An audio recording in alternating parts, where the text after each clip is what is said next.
Isa sa mga napatay sa pagpangluthang sa estansya nga si Mark Libao ginlubong na.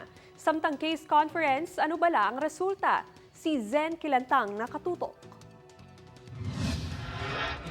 Isa kamisa ang ginpatigayon sa Diocesan Shrine of Our Lady of Fatima sa Quintinsalas, Haro, antes ginlubong sa Iloilo Memorial Park kahapon si Mark Clarence Libao, isa sa mga gintiro patay sa estansya Iloilo upod kanday JP Bosque kag Floyd Fernandez. Lakip sa nagtambong sa lubong ang mga abyan sini kag mga himata.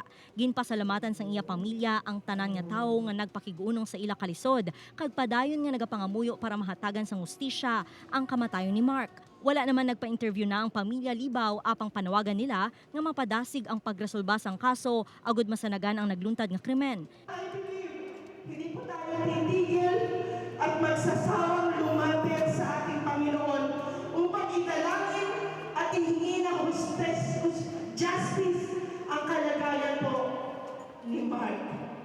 Sa pinakamadali nga panahon, inyang ginbuyan nga tinaga ni IPPO spokesperson Master Sergeant Francisco Lendero na hanungod sa pagpatigayon sang luminal test sa mga lugar nga posible gindalaan sa mga biktima sa estansya shooting. Dugang pa ni Lendero, sa nakaligad nila nga case conference, ginaestablisar na kag sa korte na lang igapasa ang mga footages nga na-retrieve sa cellphone kag sa dashcam sa mga biktima.